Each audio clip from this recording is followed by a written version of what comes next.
శ్రీకర్ తన ఫోన్ చూసుకొని oh my god doctor 10 times phone చేశారు. డిఎన్ఏ రిపోర్ట్ గురించి అప్డేట్ ఇవ్వడానికే అయి ఉంటుంది అని శ్రీకర్ మనసులో అనుకుంటూ వెంటనే డాక్టర్కి ఫోన్ చేస్తాడు. శ్రీకర్ గారు ఏమైపోయారు, ఇన్నిసార్లు ఫోన్ చేసినా కూడా లిఫ్ట్ చేయలేదేంటి అని డాక్టర్ అడుగుతూ ఉంటాడు. సుదర్శన యాగం గుడిలో జరిపిస్తున్నాము, గుడి దగ్గరకు వెళ్ళాము, ఫోన్ ఇంట్లోనే ఉంది డాక్టర్ అని శ్రీకర్ చెప్తూ ఉంటాడు. డిఎన్ఏ రిపోర్ట్ వచ్చిందా డాక్టర్ అని శ్రీకర్ అడుగుతూ ఉంటాడు. ఆ విషయం గురించే చెప్దామని ఫోన్ చేశాను. డిఎన్ఏ రిపోర్ట్ వచ్చింది శ్రీకర్ గారు అని డాక్టర్ చెప్తూ ఉంటాడు. నన్ను హాస్పిటల్కి రమ్మంటారా అని శ్రీకర్ అడుగుతూ ఉంటాడు. అవసరం లేదు శ్రీకర్ గారు, నేనే రిపోర్ట్ని మీ వాట్సాప్కి పీడిఎఫ్ పంపిస్తాను అని డాక్టర్ చెప్తూ ఉంటారు. సరే డాక్టర్ అని శ్రీకర్ అంటాడు. ఇక డాక్టర్ శ్రీకర్కి పీడిఎఫ్ పంపిస్తారు. డాక్టర్ లైన్లోనే ఉంటారు. ఇక శ్రీకర్ పీడిఎఫ్ చెక్ చేసి షాక్ అయ్యి వెంటనే డాక్టర్తో, డాక్టర్ ఈ రిపోర్టు నిజమేనా అని అడుగుతూ ఉంటాడు. ఇది ముంబై నుంచి వచ్చిన రిపోర్టు శ్రీకర్ గారు, ఈ ల్యాబ్కి చాలా పేరు ప్రఖ్యాతలు ఉన్నాయి. మీరు ఈ రిపోర్ట్ తీసుకెళ్ళి ఎక్కడ చూపించినా కూడా రిపోర్ట్ కరెక్ట్గా ఉందనే చెప్తారు. మీకు ఇంకా ఏమైనా డౌట్స్ ఉంటే మీరు వేరే ల్యాబ్లో చెక్ చేయించుకొని కన్ఫర్మ్ చేసుకోండి అని డాక్టర్ చెప్తూ ఉంటారు. ఇంకా డాక్టర్ శ్రీకర్కి ఏదో చెప్తూ ఉంటారు, అదంతా మనకు వినిపించదు. ఇక శ్రీకర్ అలానే షాక్లో ఉండిపోతాడు. మరోవైపు పల్లెటూరి ప్రజలంతా కూడా చెట్టు దగ్గర నుంచొని వేదవతి గారి ఇంటికి వెళ్ళినా మన వాళ్ళు తిరిగి వస్తున్నారంట, వాళ్ళతో మాట్లాడి వెళ్దాము అని చెప్పి మాట్లాడుకుంటూ ఉంటారు. వసీకర చాటుగా ఉండి ఏం మాట్లాడుకుంటారా అని చూస్తూ ఉంటుంది. ఇక అప్పుడే బస్సు దిగి వేదవతి ఇంటి నుంచి వస్తున్న పల్లెటూరి వాళ్ళు ఊరి జనం దగ్గరకు వస్తారు. రండి రండి, మీకోసమే ఎదురు చూస్తున్నాము, వేదవతి గారి ఇంటికి వెళ్ళారు కదా, వేదవతి గారు ఏమన్నారు అని ఊరి వాళ్ళు అడుగుతూ ఉంటారు. అప్పుడు పల్లెటూరి ప్రజలు ఊరు అల్లకల్లోలమైందని వేదవతి గారికి చెప్పాము, రోజుకొక శవం లేస్తుందని కూడా చెప్పాము, మా కుటుంబ పరిస్థితులు ఎలా ఉన్నా సరే అక్షయ్ను తీసుకొస్తానని వేదవతి గారు మాటిచ్చారు అని పల్లెటూరి ప్రజలు ఊరి వాళ్ళకు చెప్తూ ఉంటారు. వేదవతి గారి లాంటి జాతకం కలిగిన అక్షయమ్మ వస్తేనే ఈ ఊరు తిరిగి మామూలుగా మారిపోతుంది అని పల్లెటూరి ప్రజలు మాట్లాడుకుంటూ ఉంటారు. ఇదంతా వసీకర చాటుగా ఉండి వింటూ ఉంటుంది. రాక్షయ్య, గుడి దగ్గర తప్పించుకున్నావు, ఈసారి ఈ ఊరికి వస్తే నిన్ను ఎవరు కూడా కాపాడలేవరు అని వసీకర మనసులో అనుకుంటూ ఉంటుంది. ఇక అప్పుడే అవని కూరగాయలు కట్ చేస్తూ ఉంటుంది. అవనికి కన్ను అదురుతుంది అని టెన్షన్ పడుతూ ఉంటుంది. ఇక అవని మాంత్రికుడిని గుర్తు చేసుకుంటూ ఉంటుంది. మాంత్రికుడు అక్షయ్ను తీసుకెళ్తున్నట్టు నాకు గతంలో 2 సార్లు కల్లో కనిపించింది. ఆ వసీకరేమో దుష్టశక్తిలాగా పెద్దిరాజు అన్నయ్యలోకి ప్రవేశించింది. ఉన్నట్టుండి ఆ మాంత్రికుడు కనిపించకుండా పోయాడు. ఇప్పుడేమో నా కన్ను అదురుతుంది, ఏ సమస్యకు దారి తీస్తుందోనని భయంగా ఉంది. అసలు ఆ మాంత్రికుడు వసీకర దేనికోసం ఇదంతా చేస్తున్నారు, నా బావ ప్రాణాల కోసమా లేకపోతే నా కూతురు కోసమా అని అవని ఆలోచిస్తూ ఉంటుంది. అమ్మ అన్నపూర్ణాదేవి, నా బావకు ఎలాంటి ప్రమాదం జరగకుండా, నా కూతురికి ఎలాంటి ప్రమాదం జరగకుండా నువ్వే కాపాడాలి తల్లి అని అవని అన్నపూర్ణాదేవికి నమస్కారం చేసుకుంటుంది. ఇక మరోవైపు వేదవతి కుటుంబ సభ్యులందరూ కలిసి అవని ఇంటికి వస్తారు. అవని అవని అని వేదవతి పిలుస్తూ ఉంటుంది. అమ్మ అవని, ఎన్నిసార్లు మన ఇంట్లోకి డైరెక్ట్గా వచ్చి మాట్లాడలేదు, ఇలా బయట నుంచొని ఎంతసేపు మాట్లాడతామమ్మా, ఎండలు బాగా ఎక్కువగా ఉన్నాయి, తట్టుకోలేకపోతున్నాం, లోపలికి వెళ్దాం పదా అని కృష్ణబాబు అంటూ ఉంటాడు. ఇక వేదవతి వాళ్ళందరూ కలిసి ఇంట్లోకి వెళ్ళి అవని అవని అని పిలుస్తూ ఉంటారు. ఇక దాంతో అవని, అక్షయ, ప్రసాదరావు బయటికి వస్తారు. ఏంటి అంతా కట్టకట్టుకొని వచ్చారు అని చెప్పి ప్రసాదరావు అడుగుతూ ఉంటాడు. అత్తయ్య గారు అవనితో ఏదో మాట్లాడాలంట మోయ అని చెప్పి పెద్దిరాజు చెప్తూ ఉంటాడు. అమ్మా, విషయం క్లియర్గా చెప్పు, నువ్వు ఏది కూడా దాచిపెట్టద్దు అని కృష్ణబాబు చెప్తూ ఉంటాడు. ఏం చెప్పాలనుకుంటున్నావు అత్త, ఏ విషయం గురించి మాట్లాడాలనుకుంటున్నావు అని అవని అడుగుతూ ఉంటుంది.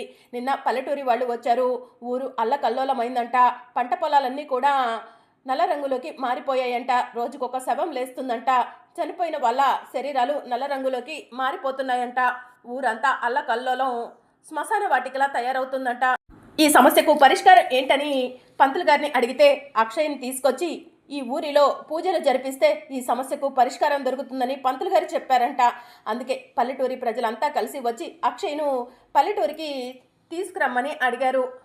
రేపు అందరం కలిసి పల్లెటూరికి వెళ్దాము, రెడీగా ఉండండి అని వేదవతి చెప్తూ ఉంటుంది. ఇక అవని ఏం మాట్లాడదు. ఏంటి అవని ఏం మాట్లాడట్లేదు, ఆల్రెడీ అక్షయ్ను తీసుకొస్తానని అత్తయ్య పల్లెటూరి ప్రజలకు మాట ఇచ్చేసింది అని నిహారిక చెప్తూ ఉంటుంది. అమ్మ మాట నిలబెట్టాలనుకుంటే నువ్వు అక్షయ్ను తీసుకొని పల్లెటూరికి రావాలి అని వసంత చెప్తూ ఉంటుంది. అవని, పల్లెటూరికి అక్షయ్ను తీసుకురావడానికి నీకు అంగీకారమేనా అని వేదవతి అడుగుతూ ఉంటుంది. నాకు ఇష్టం లేదు అని అవని చెప్తూ ఉంటుంది. అంటే అమ్మ పరువు నలుగురిలో పోగొట్టడం కోసమే నువ్వు అక్షయ్ను తీసుకురానంటున్నావు కదా అని కృష్ణబాబు అడుగుతూ ఉంటాడు. ఊరి వాళ్ళందరి ముందు ఇన్ని రోజులు అత్తయ్య గౌరవంగా ఉంచుకున్న పరువుని నువ్వు అందరిలో తీసేయాలనుకుంటున్నావు కదా అవని, అందుకే అక్షయ్ను తీసుకురానంటున్నావు కదా అని చెప్పి నిహారిక అడుగుతూ ఉంటుంది. ఏమండి మీరైనా చెప్పండి అని చెప్పి వేదవతి అంటూ ఉంటుంది. అక్షయ్ను పల్లెటూరికి అవని ఎలా తీసుకొస్తుంది వేద అని చెప్పి ప్రసాదరావు అంటూ ఉంటాడు. పూజలు చేపించడం కోసమే కదా, ఇంకే కారణంతో తీసుకురమ్మని అడగట్లేదు కదా అని కృష్ణబాబు అంటూ ఉంటాడు. ఊరు వల్లకాడైందని రోజుకొక శవం లేస్తుందని మీరే చెప్తున్నారు. అక్షయ రావటం వల్ల, అక్షయ్ పూజలు చేయటం వల్ల ఊరు మామూలు అవుతుందని కూడా మీరే చెప్తున్నారు. అక్షయ అక్కడికి వచ్చి ఏదైనా ప్రమాదంలో పడితే అప్పుడు ఎవరు బాధ్యులు వేదా? ఏ తల్లైనా ఇందుకు ఒప్పుకుంటుందా అని ప్రసాదరావు అంటూ ఉంటాడు. మనమంతా అక్కడే ఉంటాం కదా, అక్షయ్కు ఎట్నుంచి ప్రమాదం వస్తుంది? అక్షయ్కు ప్రమాదం వస్తుంటే చూస్తూ ఊరుకుంటామా అని వేదవతి అంటూ ఉంటుంది. అవన్నీ నాకు అనవసరం. నా కూతురు అచ్చట ముచ్చట ఎప్పుడు కూడా నేను తీర్చలేదు. పుట్టిన దగ్గర నుంచి నాకు దూరమైంది. నా దగ్గరికి వచ్చేనా అది సంతోషంగా ఉందా అంటే దాని జీవితానికి సంతోషం లేకుండా పోయింది. ఎప్పుడు మీ అందరితో మాటలు పడుతూనే ఈ వయసు వరకు వచ్చింది. ఇప్పుడు నా కూతుర్ని తీసుకెళ్ళి పూజలు జరిపిస్తాను అంటే నేను ఎలా ఊరుకుంటాను అని చెప్పి అవని అంటుంది. అప్పుడే శ్రీకర్ వస్తాడు. ఒరే శ్రీకర్ నువ్వైనా చెప్పరా అని వేదవతి అంటూ ఉంటుంది. నిన్న మిమ్మల్ని ఆశీర్వదించినప్పుడు నేను ఒక కోరిక కోరుతాను, నా కోరిక తీర్చాల్సింది మీరేనని చెప్పాను కదరా. నా కోరికేంటో ఇప్పుడు చెప్తున్నాను విను. నువ్వు అవనికి ఏం చెప్తావో నాకు తెలీదు. అవని చేత ఎలాగైనా సరే అక్షయ్ను పల్లెటూరికి రప్పించాలి అని వేదవతి చెప్తూ ఉంటుంది. పల్లెటూరు వాళ్ళకు మాట ఇచ్చాను కాబట్టి అక్షయ్ను నేను పల్లెటూరికి తీసుకెళ్లాలన్న ఉద్దేశంతోనే మిమ్మల్ని నిన్న ఆశీర్వదించాను. అంతేకాదు నా కోరిక తీర్చాలని నీ దగ్గర మాట కూడా తీసుకున్నాను అని వేదవతి శ్రీకర్తో చెప్తూ ఉంటుంది. అప్పుడు ప్రసాదరావు చెప్పిన మాటలను అవని అక్షయ్ గుర్తు చేసుకుంటూ ఉంటారు. తాతయ్య మీరు చెప్పింది నిజమే. నానమ్మ ఏదో ఉద్దేశంతోనే మమ్మల్ని ఆశీర్వదించి ఉంటుందని మీరు చెప్పారు కదా, ఇప్పుడు నానమ్మే బయటపడింది అని చెప్పి అక్షయ్ అంటూ ఉంటుంది. ఏమా అవని, నేను మీ అత్తయ్య ఏదో ఉద్దేశంతోనే ఇదంతా చేస్తుందని చెప్తే మా అత్తయ్య మంచిది, మా నానమ్మ మంచిది, అలా చెయ్యదు అని మాట్లాడారు కదా, ఇప్పుడేమంటారు అని ప్రసాదరావు అంటూ ఉంటాడు. ఒరే శ్రీకర్ ఏంట్రా ఏం మాట్లాడట్లేదు? అక్షయ్యను రేపు అవని పల్లెటూరికి తీసుకొస్తుంది కదా అని వేదవతి అంటూ ఉంటుంది. అక్షయ పల్లెటూరికి రాదమ్మా అని చెప్పి శ్రీకర్ అంటూ ఉంటాడు. ఒరే శ్రీకర్ ఏం మాట్లాడుతున్నారో నువ్వు అని వేదవతి అంటూ ఉంటుంది. అవునమ్మా అక్షయ పల్లెటూరికి రాదు. అక్షయ్కు అక్కడ జరగరంది ఏదైనా జరిగితే ఎవరు బాధ్యులు అని శ్రీకర్ అంటూ ఉంటాడు. అక్షయ్పై అంత ప్రేమ చూపిస్తున్నావేంట్రా? నీకు అక్షయ్ అంటే అసహ్యమే కదా అని వేదవతి అంటూ ఉంటుంది. ఆ అక్షయ శ్రీకర్ గారికి పుట్టిన కూతురు కాదు కదా, ఆ అక్షయ సత్యకు పుట్టిన కూతురు. అలాంటి సత్య కూతురుపై నువ్వు ఎందుకు అంత ప్రేమ చూపిస్తున్నావు అని చెప్పి కృష్ణబాబు అడుగుతూ ఉంటాడు. అక్రమ సంతానమైన ఆ అక్షయ్ గురించి నువ్వు ఇంతలా ఆలోచించాల్సిన అవసరం లేదు శ్రీకర్ అని కృష్ణబాబు అంటూ ఉంటాడు. నిహారిక ఇక చాలు ఆపుతావా అని చెప్పి శ్రీకర్ అంటూ ఉంటాడు. ఏంట్రా అలా మాట్లాడుతున్నావు? నిహారిక చెప్పిన విధంగా ఆ అక్షయ అక్రమ సంతానమే కదా అని కృష్ణబాబు అంటూ ఉంటాడు. ఆ మాట అన్నావంటే ఊరుకోనన్నయ్య అని శ్రీకర్ అంటూ ఉంటాడు. ఒక్కసారి కాదురా 100 సార్లు ఆ అక్షయ అక్రమ సంతానం, 1,000,000 సార్లు ఆ అక్షయ సత్య కూతురు అని చెప్పి కృష్ణబాబు అంటూ ఉంటాడు. ఇక దాంతో శ్రీకర్ కృష్ణబాబు చంపపై లాగిపెట్టి ఒక్కటిస్తాడు. ఒరే ఏంట్రా అన్నయ్యపై చెయ్యి చేసుకున్నావు అని చెప్పి వేదవతి అంటుంది. మీరంతా అనుకున్న విధంగా అక్షయ ఆ సత్య కూతురు కాదు, నా రక్తం, నా కూతురు అని చెప్పి శ్రీకర్ అంటూ ఉంటాడు. ఒరే శ్రీకర్ పిచ్చి పట్టిందా ఏంట్రా నీకు? ఏంట్రా అలా మాట్లాడుతున్నావు? అసలు ఏ ఆధారం ఉందని ఈ అక్షయ నీ కూతురు అంటున్నావు అని వేదవతి అడుగుతూ ఉంటుంది. ఆధారం ఉంది. అక్షయ నా రక్తం కాబట్టే నీ జాతకంతో పుట్టింది, కారణ జన్మురాలు అయ్యింది అని చెప్పి శ్రీకర్ చెప్తూ ఉంటాడు. నువ్వు ఏం చెప్పినా కూడా ఈ అక్షయ నా వారసురాలంటే నేను నమ్మనురా అని వేదవతి అంటూ ఉంటుంది. మీరు నమ్మరనే రిపోర్ట్ తీసుకొచ్చాను, ఇదిగోండి డిఎన్ఏ రిపోర్ట్లో అక్షయ నా కూతురని తేలింది అని చెప్పి శ్రీకర్ వేదవతితో చెప్తూ ఉంటాడు. ఒరే శ్రీకర్ ఆ రోజు నీ ఫ్రెండ్సే కదరా నీకు పిల్లలు పుట్టారని నిర్ధారించారు అని చెప్పి వేదవతి అడుగుతూ ఉంటుంది. వాళ్ళు ఎక్కడో మిస్టేక్ చేశారంట, ఆ విషయం గురించి కూడా కనుక్కున్నాను. ఎవరి రిపోర్ట్సో తీసుకొచ్చి నా రిపోర్ట్స్గా చూపించారంట, మిస్టేక్ అయిందనని ప్రాధేయపడ్డారు అని చెప్పి శ్రీకర్ వేదవతితో చెప్తూ ఉంటాడు. ఈ కాగితం తీసుకొచ్చి ఇది నా మనవరాలంటే నేను ఒప్పుకోన్రా, ఎప్పటికీ ఈ అక్షయ నా మనవరాలు కాదు అని చెప్పి వేదవతి ఏడుస్తూ అక్కడి నుంచి వెళ్ళిపోతుంది. ఒరే శ్రీకర్, నన్నే కొట్టావు కదరా, నీ సంగతి ఇంటికొచ్చాక చెప్తాను అని కృష్ణబాబు శ్రీకర్తో చెప్పి, బంగారం అక్క రండి వెళ్దాం అని చెప్పి కృష్ణబాబు అక్కడి నుంచి వాళ్ళని తీసుకొని వెళ్ళిపోతాడు. అమ్మ అవని, మీరు ఎప్పుడు కూడా ఇలాగే సంతోషంగా ఉండాలి.